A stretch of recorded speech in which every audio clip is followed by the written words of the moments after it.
In light of the New York Knicks going back to the NBA Finals for the first time in almost 30 years, we have to talk about how the Knicks got here because it wasn't always sunshine and roses here in New York. Knicks fans have gone through some dark, dark days. And I mean days like even missing the entire play-in, being the 11th seed in a season where tanking was not the goal. Having a bunch of different roster constructions, going through a couple different coaches, and even trading almost every single pick they have in their arsenal, the Knicks have officially made it back to the finals. Let's get into it. This story is going to start at the end of the 2021-22 season, the season where the Warriors won the finals and the Knicks ended as the 11th seed. This was pretty much everybody that suited up for the Knicks that season. And yes, as we looked at earlier in the video, the Knicks ended as the 11th seed, 6 games behind the 10 seed Hornets, missing the entire postseason, the play in the playoffs, everything. And this team was mainly built around RJ Barrett and Julius Randle. And Julius Randle was just coming off an amazing season in 2020-2021, making the playoffs and winning most improved player. But however, in the next season, he would not have those same averages. As you can see, everything pretty much went down: points, rebounds, assists, even efficiency went from 41% from 3 to 30% from 3. So Julius Randle had a regression, and so did the Knicks. And so going into the 2022 offseason, one of the main pieces for Knicks fans to look forward to was the 2022 NBA draft, which would be a roller coaster of emotions for Knicks fans, as the Knicks would trade out of the lottery, trading the 11th pick, Ousmane Dieng, to the Thunder, another rebuilding team, and getting back a bunch of picks in return. And they would make another trade with the Pistons, acquiring another first-round pick and sending away Kemba Walker and Jalen Duren, the number 13th pick, as Kemba Walker was mainly sent out for salary reasons. And Jalen Duren was also rerouted originally from a Hornets trade, so the Knicks would get more picks from that, and the final haul would look like a bunch of picks and some cap space. And this was very interesting at the time. The fans did not like this, as this was taking place in Barclays Center in New York, in Brooklyn, and Knicks fans were pissed, saying, why did we trade out of the first round? We wanted some new talent. And it's because the front office had something else in mind later on in the offseason. And a couple weeks later, they would also trade Alec Burks and New Orleans Noel to the Pistons to clear up nearly $20 million more in cap space for free agency. And it was very obvious who the Knicks were going after, and it was the Mavericks' Jalen Brunson. After Luka Doncic got hurt in the first round against the Utah Jazz, Jalen Brunson stepped up and basically carried the Mavericks in that series when Luka was out and helped them advance to the second round. And the second round draft pick out of Villanova was going to be a free agent this offseason, and so they wouldn't have to trade for him. They could just sign him if they had the cap space, which is why they made all the deals, dumping Kemba Walker, dumping Alec Burks, and also asset acquisition and other picks for future trades.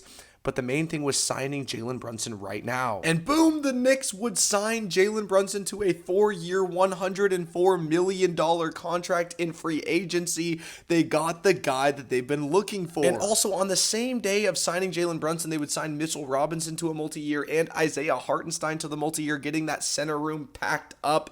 And the Knicks are coming back with vengeance this next season. And here's 2022 Media Day. The big three of Julius Randle, Jalen Brunson, and RJ Barrett are leading the team this next season. Getting Julius Randle, another ball handler, another helper on offense, this could make the team a lot better. However, the Knicks were kind of mid for the first half of the 22-23 season, going on an 8-game winning streak there though, but then giving most of it back with a 5-game losing streak and then a 4-game winning streak. It was very bipolar in the first half of the season, and they were just sitting around 500. However, in these winning streak games, Jalen Brunson was playing really good, dropping 6 threes in that game, multiple 30 pieces, and he was looking like an amazing offensive engine for this team. And Coach Tibbs was not messing around. He shortened the rotation to around an 8-9 man rotation about halfway through the season, and a lot of players completely lost their minutes on this team. Players like Cam Reddish, Derrick Rose that were playing last season completely did not get any PT. Even in blowout games, Tibbs would not be playing these guys at all. And boom, at the 2023 deadline, the Knicks front office would trade for Josh Hart, a player that would absolutely be amazing on this team, one of Jalen Brunson's Brunson's former teammates at Villanova, and all they had to give up was Cam Reddish, Archie Diacono, and a first-round pick to add Josh Hart to this team. And if you guys remember this post, Jalen Brunson reacting to the Josh Hart trade live in his Nova jacket, back with his Nova teammate. He was so hyped to have Josh Hart in New York. And back to talking about Julius Randle, the addition of Brunson helped him out so much on offense because not all of the attention was now on Julius Randle. Brunson was taking a lot of it, and so the floor opened up for him, and he was actually playing really good. And he would actually be selected as an all-star in the 2023 season, and I'm pretty sure he competed in the three-point contest too, which was really funny. I think a lot of people were hating on him for that, but he was an all-star in 2023. He's back. And now Josh Hart is on the team, and just look how the Knicks end the season, going on a 9-game win streak and going on another 5-game win streak. They would separate themselves and lock themselves up in the playoff race and actually get a playoff spot after last season being the 11 seed. Yes, they are going to be the 5 seed, and they will be playing the Cavs in the first round. So signing Jalen Brunson and trading for Josh Hart, 2 amazing moves made by the Knicks front office in order to get them back into the playoffs. But let's go over some of the players' full stats and accolades for the season, as Julius Randle will be at 25 points per game, 10 rebounds per game. The efficiency is back up, and as you can see, he's back on an All-NBA team. He makes 3rd team this season, and his job was a lot easier because of Jalen Brunson averaging almost 50% from the field, 41% from 3. He doesn't make an All-NBA team or an All-Star this season, but Jalen Brunson was balling like one. Shout out Emmanuel Quickly, appeared in 81 games in the regular season, averaging 15 off the bench, and he would even be 2nd in 6th man of the year voting. He was absolutely huge offensively for this team. And lastly, let's talk about RJ Barrett, who still averaged 19.5 points. This team almost had 3 players averaging 20, and obviously RJ Barrett's total value and total production was down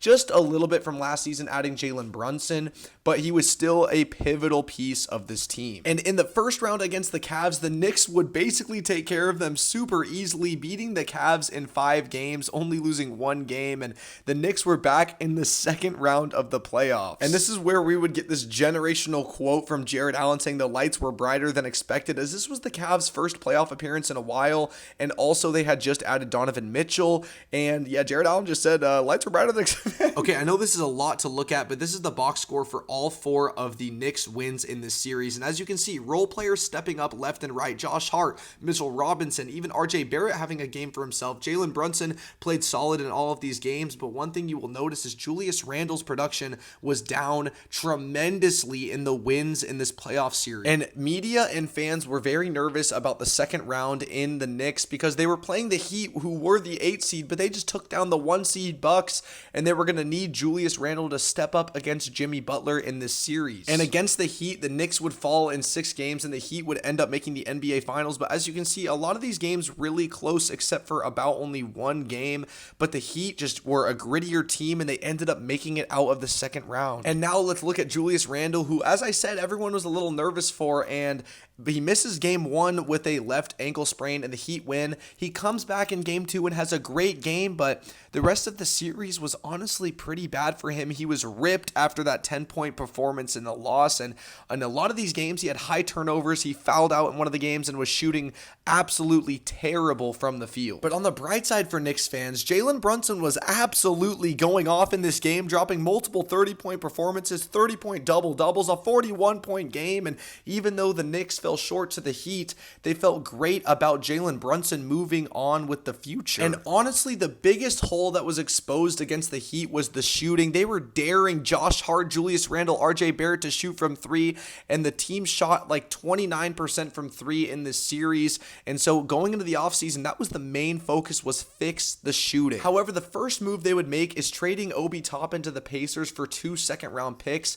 He was traded. He didn't really fit Tibbs' system, and the roadblock with Julius Randle was a lot, and so Obi Toppin is now a Pacer. And then boom, the Knicks would sign Dante DiVincenzo to a 4-year, $50 million deal, adding a 3-point shooter, a defensive monster to the team, and he also went to Villanova, adding to that Nova connection of Brunson, Hart, and now DiVincenzo. This is a great signing for the team. And over the offseason, those are really the only 2 moves that the Knicks would do, but they were rumored in so many star trades, as they always are, and Knicks fans know how many big star names have been rumored and then they didn't get them, and that was the same case in the 2023 offseason. They were rumored to get Joel Embiid, Damian Lillard even, Harden, Paul George, all these big names were rumored for the Knicks, but the asking prices were so high that the Knicks front office had to pull back. Now we're going into the 23-24 season, coming off a second round playoff exit, and now we got another Nova Knick. We got Dante DiVincenzo, Brunson, and Hart here. We still have all the role players quickly. We got Hartenstein, Mitchell Robinson, and then obviously RJ Barrett and Julius Randle still on the team.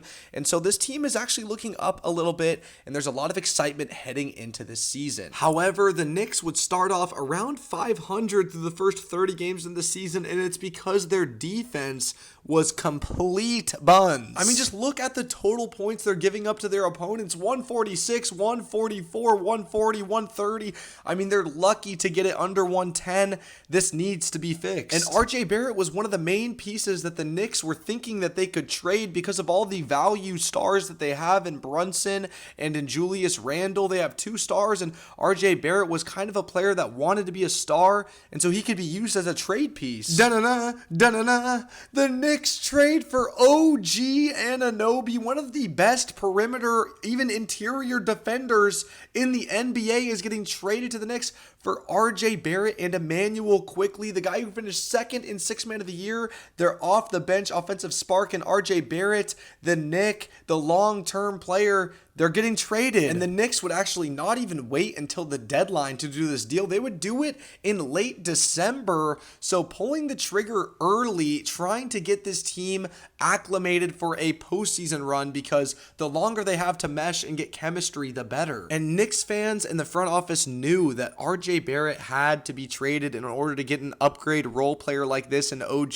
who would just be perfect next to Brunson, the 3-and-D wing. The defense upgrade is just insane. It's too good to pass up. And this trade would get rewarded immediately. The team goes from 18-15 on a run to 33-18. Oh my gosh, this trade was perfect for this team. They're looking like maybe finals contenders right now. And the Knicks would make another deal at the deadline, trading back for Alec Burks, and Bojan Bogdanovic is now on the team, and they're getting rid of Fournier, Malachi Flynn, Quentin Grimes, one of the players that actually did get some minutes on this team, Arcidiacono, some picks and cash considerations. And one thing to notice that actually went over a lot of people's heads is Fournier's contract was expiring, so that means the Knicks would not have his money on the books, and Bojan Bogdanovic's contract was $19 million, and it would actually keep the salary slot alive in case they want to make a trade in the summer. And around this time, Julius Randle would also go down with a shoulder injury, and he would actually be sidelined for the rest of the season with this injury. And now it was the rest of the 23-24 season in the forefront headlights for the Knicks, and they would end the season super hot, getting a 50-win season, ending as the number 2 seed in the Eastern Conference. Wow. And Jalen Brunson averaged 28.7 points per game. He played in 77 games, nearly 7 assists on 48-40, ending all NBA second team. He was also an all-star this season. Oh my gosh, he is breaking out. And he would even have a 61-point performance against the Spurs and Wemby, and oh my gosh, a 60-point game. Only a handful of NBA players have ever gotten that many points in a game, and Brunson is now on the list. And he would finish 5th in MVP voting. Yes, 5th, only behind Giannis, Luka, Shea, and Jokic. That is elite company. And now the Knicks are heading into their first round matchup against the Sixers, who won the 7-8 play-in game. And Embiid was back for the Sixers after having a horrible knee injury earlier in the season, playing like an MVP. He would heal up and actually be back here for the playoffs, which is not what the Knicks were going through, as Randle was still out, and he's out for the entire season. They're all-star. They're going to be missing him here for the playoffs, but it's a little interesting because Randle has a track record of choking in the playoffs. So how are the Knicks going to look without him? Well, in game 1, the Knicks would win, and it would be behind a Deuce McBride and Josh Hart step-up game.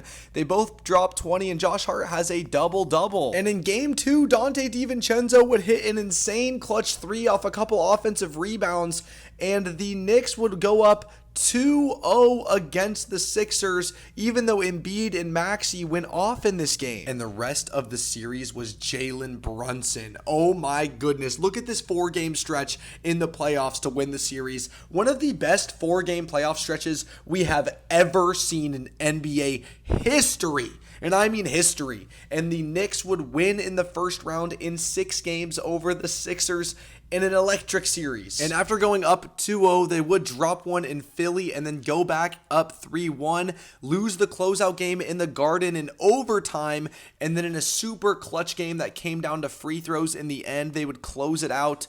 An insane series. And remember, no Julius Randle right now either. And Bojan Bogdanovic would also go down in the first round series with a left foot injury. So that's 2 players now down for the Knicks going into the second round against the Indiana Pacers, who just beat the injured Bucks in the first round. So we are now getting Knicks, Pacers in round 2.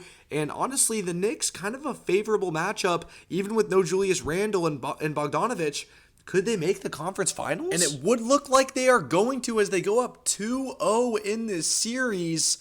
But OG Anunoby would get hurt in game 2 after having 28 points in 28 minutes. He goes down with a bad hamstring injury, and it's looking like he'll be out for a long time. And in game 3, the Knicks would lose their first game of the series by 5 points, despite Dante having a 35-point game. And no OG, obviously no Julius Randle, no Mitchell Robinson, no Bojan. This team is getting hit by the injury bug bad. And game 4 was an absolute blowout. It was never even close. They pulled Brunson early. They pulled all the starters early.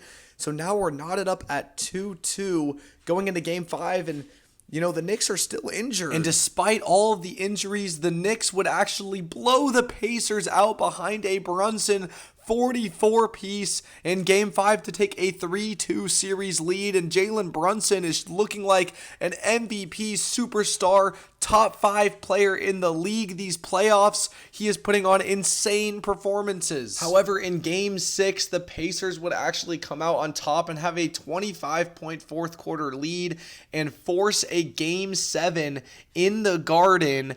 Oh my goodness, and the Knicks are down OG, Mitchell Robinson, Bojan Randle. This is crazy. And it's not over. Josh Hart has an abdominal injury in Game 6. Oh my goodness, this is the craziest injury luck or unluck I've ever seen. And despite the immense pain for Josh Hart and OG Anunoby having to take like a horse tranquilizer before the game, they're both suiting up for Game 7. OG would only play 4 minutes before he was done. Josh Hart, I think I played like 29 minutes, and that's not all. There's another injury in Game 7. None other than the best player, maybe in the playoffs at this point. Jalen Brunson breaks his hand in Game 7. He's done.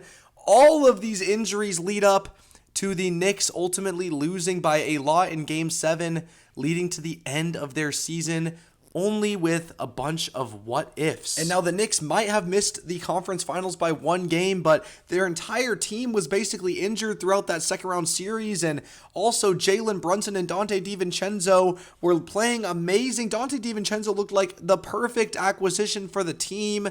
Everything was pointing upwards. If this team can stay healthy, they're going to be dangerous. But there was so many question marks around Julius Randle going into the offseason because the Knicks just went as far as they did with him and without him. So they don't even have Julius Randle, and they make it to Game 7 of the second round with all these injuries. People are saying if they didn't have these other injuries, they could have made the finals. So much is going on, and talks around Julius getting traded are heating up. But first, let's talk about 2024 draft night, where basically it's just asset acquisition here for the Knicks.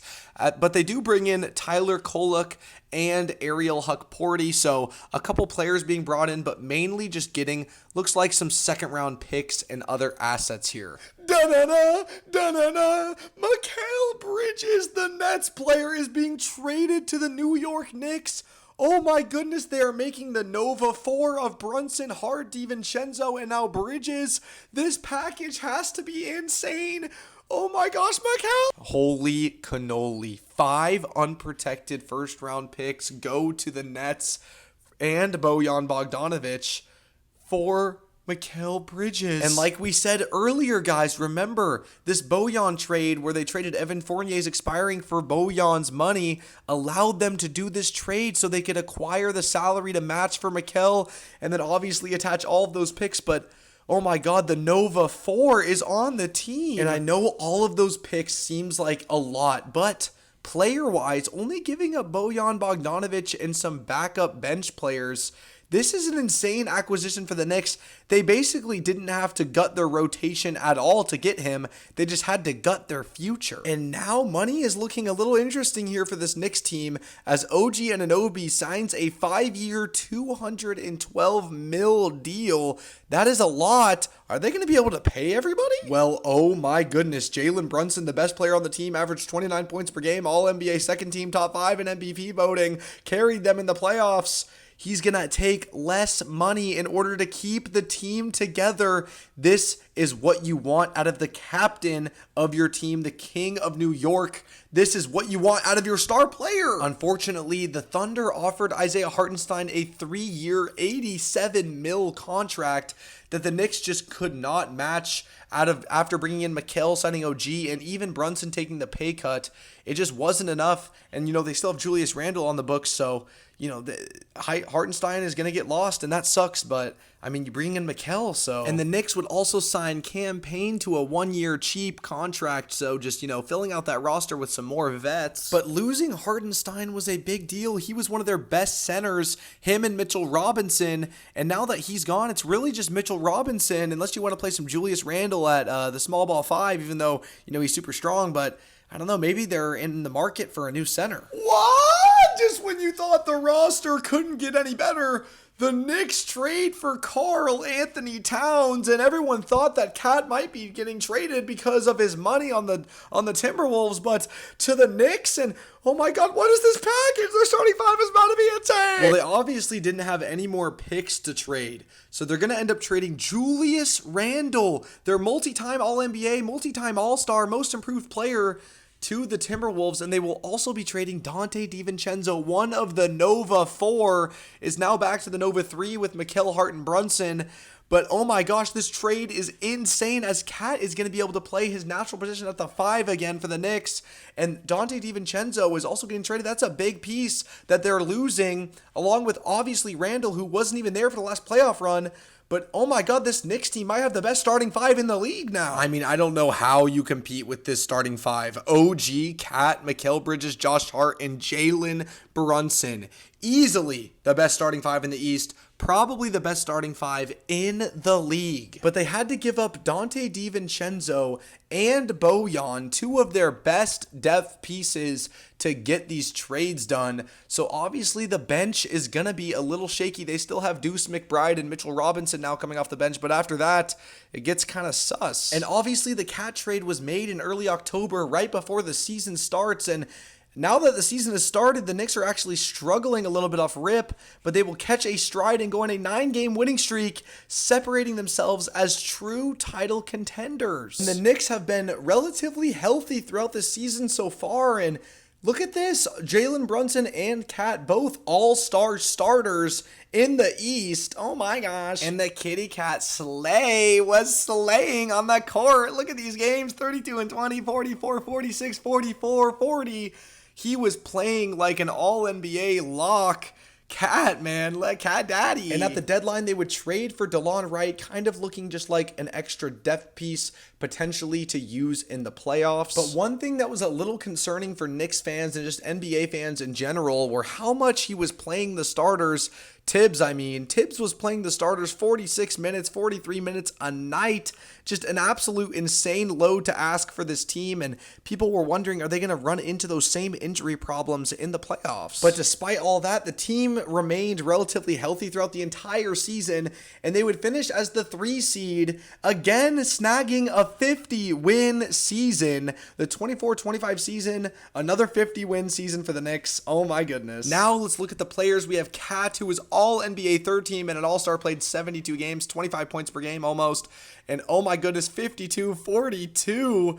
Oh, he just an amazing season for Cat here in his first season in New York. And we had Jalen Brunson, All NBA second team and winning clutch player of the year. 26 points for him, 7 assists, elite efficiency again. Jalen Brunson, man, he's solidified superstar in the NBA. And now we're going to look at Mikal Bridges, all 82 games for him, 17.5 points, 50% shooting, looking like, an amazing player, an amazing acquisition for the team, as, his offensive load was great and he's always going to be good on defense. Shout out Deuce McBride, only 64 games, and yes, the numbers might not look amazing, but a majority of the sixth man minutes were given to him, and so shout out Deuce for basically anchoring those minutes all season. And now the Knicks are playing a new face in a new team in Cade Cunningham and the Pistons as the 6th seed. So the Knicks have the 3 seed and they're favored to win the series. First series with Cat, Brunson, Mikal, and all these players. So let's see how this goes. In an absolute slugfight of a series, multiple games coming down to the last shot. The Knicks win this in 6 games. The Pistons did not shy down.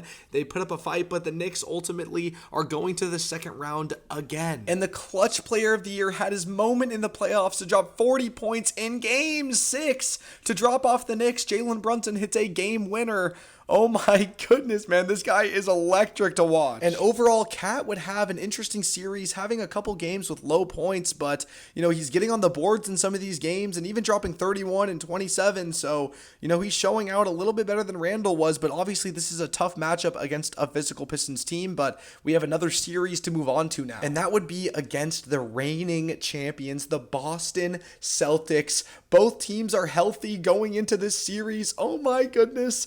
We are in for some cinema here. And game 1 in Boston came down to the wire, and Mikal Bridges got the clutch steal on Jaylen Brown to seal the game, and the Knicks would take a 1-0 lead over the Celtics. And in game 2, it would happen again. It would be Mikal Bridges in clutch time up 1, getting a steal on Jason Tatum this time. He's owned both the Jays, all the first-round picks, all the trades. It's all leading up to this moment, a 2-0 lead in the second round against the Celtics. However, game 3 would not be the same as the Celtics would have a game. They are the reigning champs, and they would blow out the Knicks in New York to make the series 2-1. Series on the line, cannot go down 0-3, and they don't. And the Celtics have a chance to tie it, but the Knicks do not let them, as they are going to take game 4, go up 3-1 behind Brunson's 39 and 12. Mikal, Cat, and OG all having over 20 points. An absolute masterclass for the Knicks. They're 1 game away from the conference finals. But yes, Tatum would tear his Achilles in this game late in the 4th quarter, and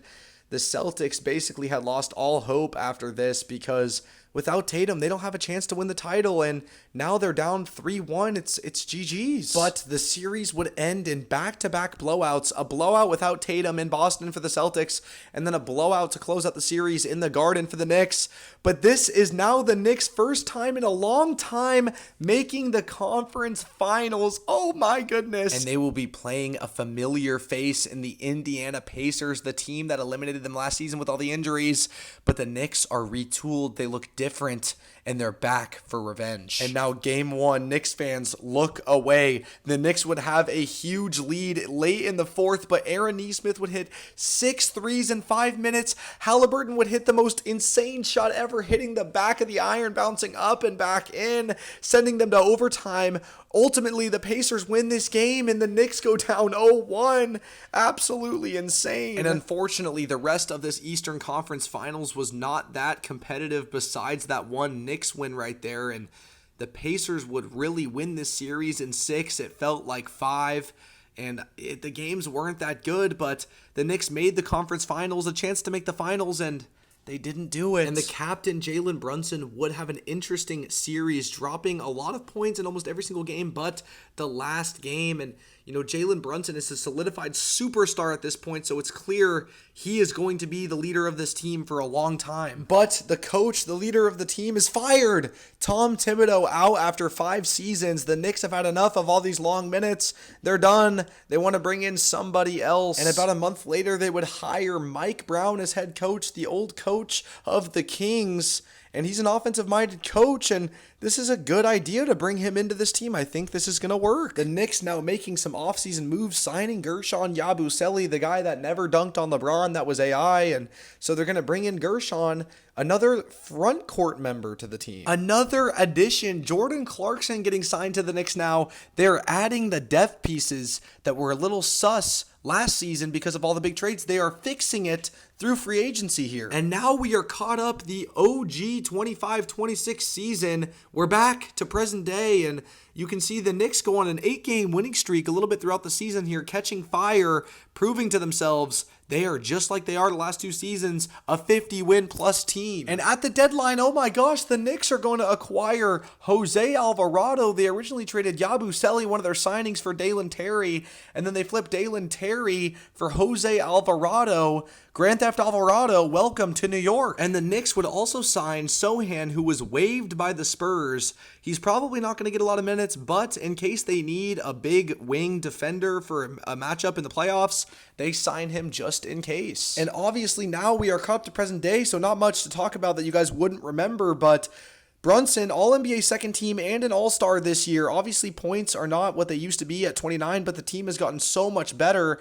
And then also, Cat is an All-Star this year too. So 2 All-Stars again for the Knicks. And the Knicks would end again as the 3 seed, 53-win season, another 50-win season under new head coach Mike Brown, and this team is looking even more dangerous than ever. And in the first round, they would have a little scare going down 2-1 to the Hawks, but ultimately blow them out in every single game after that, as the Knicks proved to themselves they are not going to mess around anymore. And CJ McCollum, he was the villain in the garden now, and they are going back to the second round after destroying the Hawks in 6. Yes, even though it was in 6, they destroyed them. And the Knicks, back-to-back series sweeps. They sweep the Sixers, who beat the Celtics and came back 3-1, and they sweep the Cavs. That game literally just ended like 3 minutes ago as I'm making this.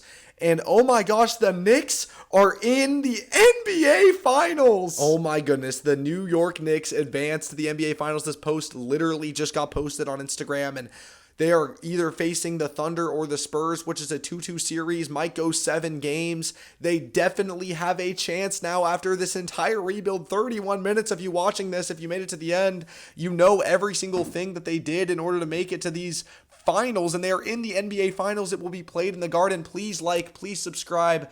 I think like 90% of the people who watch my videos are not subscribed, so please subscribe if you're seeing this. Like the video if you're seeing this. Comment. I literally read every single comment. I'm not lying. These videos take hours to make. So I would love any support you guys could give me through the like button, subscribe button, anything like that. Thank you guys so much. If you're a Knicks fan, I really hope you enjoyed the video, and peace out.